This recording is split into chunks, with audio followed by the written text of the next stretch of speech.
nature, then nature becomes the object. Okay? What the object also does is to break the rhythm. It breaks the rhythm of connectedness. We know through rhythm.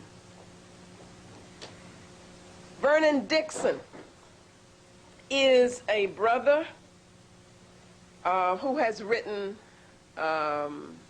some things about the African and the European worldview. So when you read his articles, he is affirming the argument that is being made here. Okay, and that's on page 37 is one place that he is. On page 38, the first paragraph under the quote, it says, the key is control. Remember that. There are certain key words that you've got to remember that will help you. The key is control. Again, you come to Havelock, who is saying, oh, isn't it wonderful, these new people, this new man, he says, had self-control, was self-critical. None of this was true. But this is the image, you see, that Plato was attempting to project as he was getting people to think in this new way, this, in terms of this objective truth. Okay?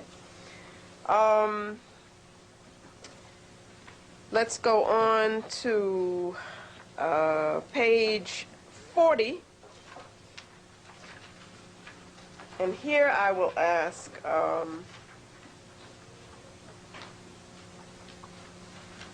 let me see. Okay, we're talking about the splits. If we look at the second paragraph, one here is between mind and body. The splits that we have mentioned are worked out in such a way that they deny and prevent interrelationship. Is everybody with me? Good. They do this on a cognitive level, that is the way in which you think, a semantic level, the way in which you speak, and through the logic on which they are based. The logic is also based on splits, either or. Remember that. That's very important.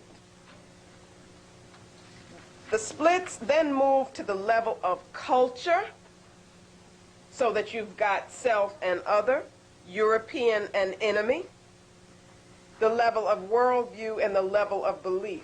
They begin to affect experience, the way the universe is experienced, that is, as other, as enemy, because although they may not be accurate, they limit people's ability to experience the universe as an integrated whole.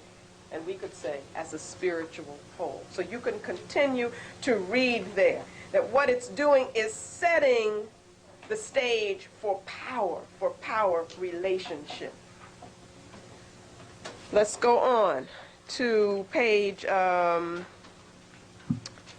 46.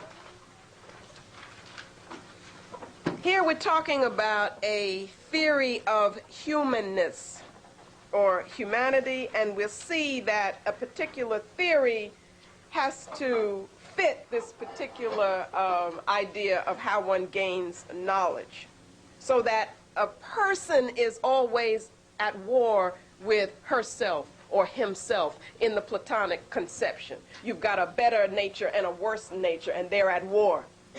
Now that's the same concept as you get in Christian theology, is that you have this nature that you're at war with, that you've got to subdue and so forth. So when you read chapter 2, that will be picked up again. And you need to be, looking for it and seeing those relationships.